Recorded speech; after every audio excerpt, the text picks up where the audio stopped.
Assalamualaikum warahmatullahi wabarakatuh. Okey, hari ni hari yang special. Aku ada nak kongsi satu barang dengan korang. Barang apa nanti aku tunjuk kejap lagi. Kita cuba unboxing dulu. Okey.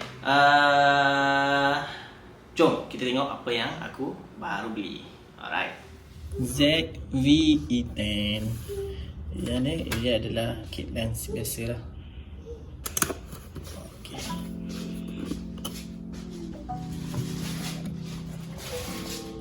Okay, macam biasa ada beberapa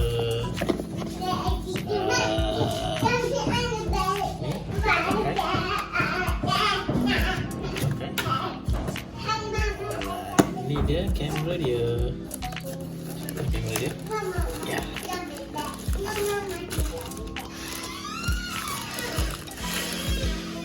Warna hitam.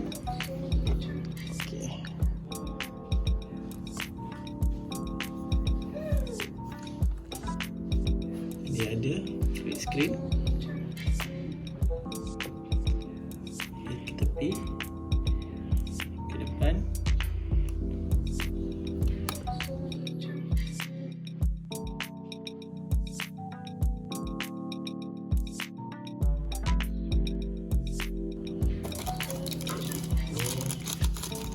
Charger dia, ada kabel USB Type-C. Ni plug wall charger. Ada lagi. Ni beberapa charger, wall plug, dan ada bateri lah. Bateri ni kena charge dulu sebelum pakai. So bateri Sony. Bateri jenis NP-FW50. Okay, anything else?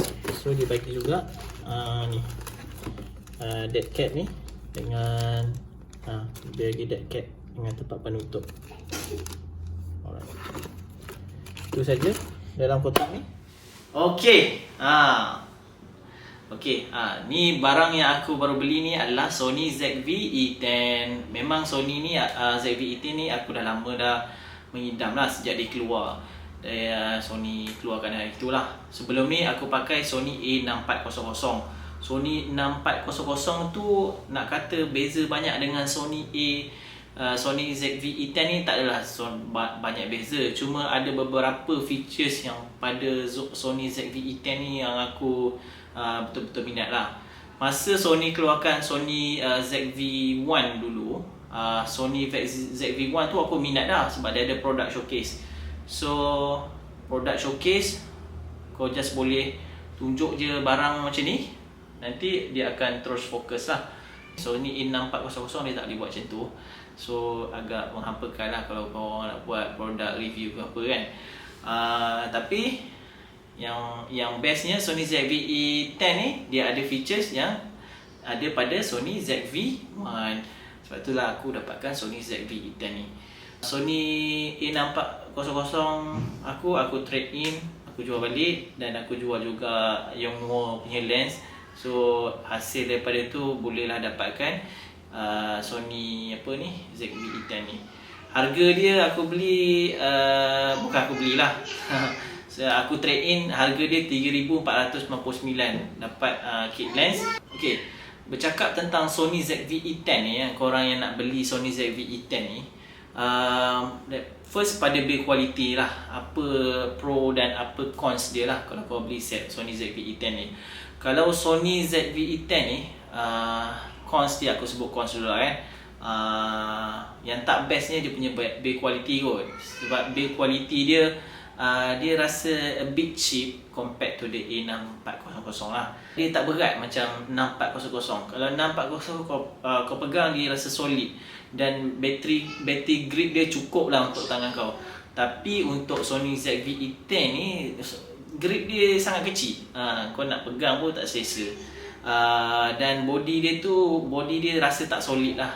Rasa tak macam besi betul lah. Aku tak sure dia pakai apa. Nanti aku check balik. Dan tapi yang bagusnya pada Sony ada satu lagi, dia tak ada viewfinder. Yang tu hanya ada pada A6400. So kalau macam fotografi ke, tak payah dapatkan ni. Kalau kau betul nak pakai viewfinder tu, kalau kau macam kau tak kisah macam aku, boleh pakai screen je, ambil lah Sony ZV-E10 ni. Lagi satu, kalau kau dah biasa dengan Sony A6400, dia punya button-button tu berubah sikit lah, tapi tak ada masalah pada aku lah. Kelebihan daripada dia punya build quality ni, aku boleh cakap dia punya flip screen lah. Flip screen dia 360 darjah kot. Kau boleh buka, lipat sana, lipat sini. Kalau A6400 kau boleh flip ke atas je. Bila kau flip ke atas Sony A6400, faham je lah. Kau nak masukkan mikrofon semua tak boleh. Nak masuk mikrofon tiba ada screen skrin menghalang kan. Kacau betul lah. So nak kena beli case apalah, usahkan je. Tapi ZV-E10 ni kau hanya flip, taruh mikrofon yang sedia ada ni pun okey kot. Sebab dia sama mikrofon macam ZV-E1. So yang korang dengar ni semua aku record pakai built-in mikrofon je. Malas aku nak tukar pakai mikrofon lain kan. Sebab korang nak dengar juga kan dia punya quality macam mana kan. Okey. Kelebihan dari segi build quality dia ringan lah. Korang nak vlogging pun senang. Flip screen, dia ringan, boleh pusing. Lagi satu, layout button dia tu boleh kata kelebihan jugalah. Sebab dia dah ada button yang besar untuk korang record. Kalau macam Sony A6400 tu cipu je button dia, kau nak kena tekan. Nak cari button dia tu pun susah kau nak tekan. Okay, itu build quality. Dari segi gambar dia pula, sensor yang dia pakai ni, sekejap aku check. Sensor yang dia pakai ni 24 megapixel APS-C crop sensor, CMOS sensor lah, sama macam Sony A6400. So Sony ni tak tahu lah kenapa dia tak ada duit ke, dia malas ke, tapi dia guna sensor yang sama je. Kualiti gambar dia yang lain sama je aku rasa. Dia boleh record 4K, boleh record 1080p up to 120 frames per second.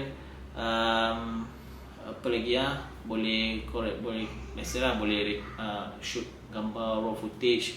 Lepas tu ada features S-Log 2,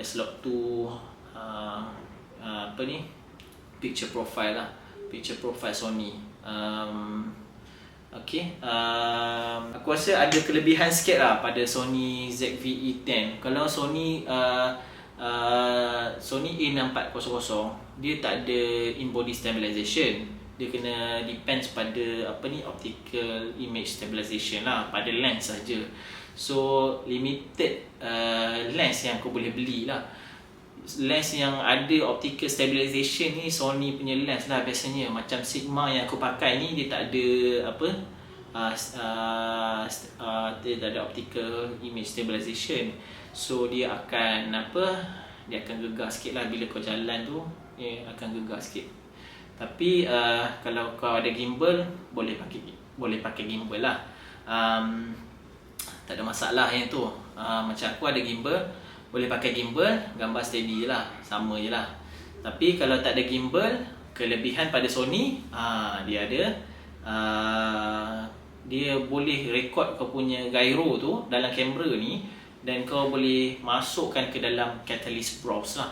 Catalyst Browse ni dia macam software daripada Sony untuk untuk bagi gambar tu stabilize lah, tapi dia akan ada crop sikit lah. Aku tak pernah try lagi, nanti aku cuba, aku tunjuk kat korang. Itu daripada segi stabilization lah. Sony ZV-E10 ni kelebihan dia ada sikit lah, tapi still tak ada in-body stabilization. Cuma kelebihan dia pada dia boleh yang macam aku cakap tadi lah, dia boleh record semua gyro data tu, dia boleh transfer kepada software tu, korang boleh edit dan boleh dapatkan stabilize punya gambar. Kelebihan dia lagi satu Sony ni, ZV-E10 ni, dia macam Sony A6400 tambah features ZV-1. Cuma kelebihan dia korang boleh tukar lens.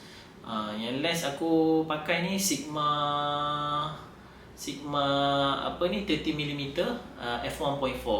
So kalau kau pakai Sigma macam ni, gambar bokeh macam kat belakang ni best lah gambar dia. Cantik lah.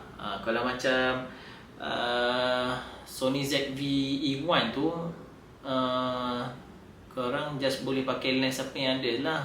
Zoom in, zoom out, yang tu je lah lens kau boleh dapat kan. Tak boleh tukar-tukar lah. Itu yang aku tak minat tu, ZV-1 tu. Tapi minat dia punya product showcase. Okay, dari segi harga 3,499, murah lagi daripada Sony A6400 lah. Tapi yang ini Sony ZV-E10 ni lagi baru lah daripada 6400, 6600. Berbaloi ke tak bergantung lah. Yang ini bergantung pada korang.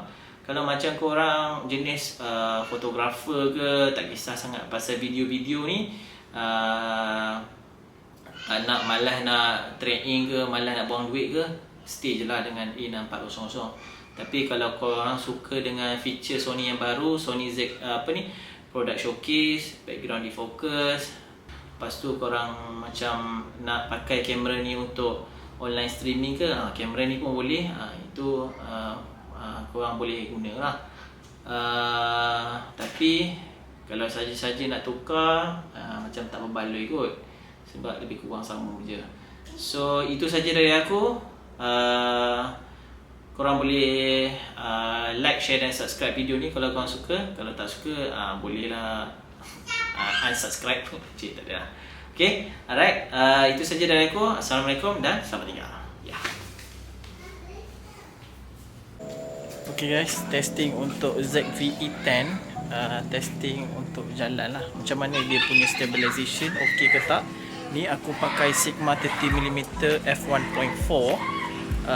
Kalau kita tengok, mungkin dia tak ada stabilization kat sini, so gambar dia agak bergetar. Tapi dia punya bokeh cantik lah.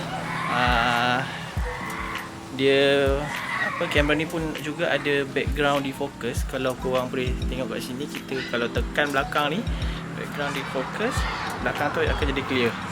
Okay, clear macam ni Okay, so aku tekan balik, dia akan fokus balik. So features ni dia ambil daripada Sony yang terbaru hari tu yang keluar itu, Sony ZV-E1 kalau tak silap. Feature-features ni tak ada dekat Sony A6400 aku lah. So that's why aku upgrade kepada yang ni, sebab dia ada features macam product showcase, background defocus ni. Cuma kekurangan dia tak ada eyepiece tu lah untuk viewfinder. Okay, itu saja. Kalau macam ni, korang kena pakai stabilizer lah, stabilizer gimbal lah, untuk bagi gambar dia tak getar lah waktu korang record.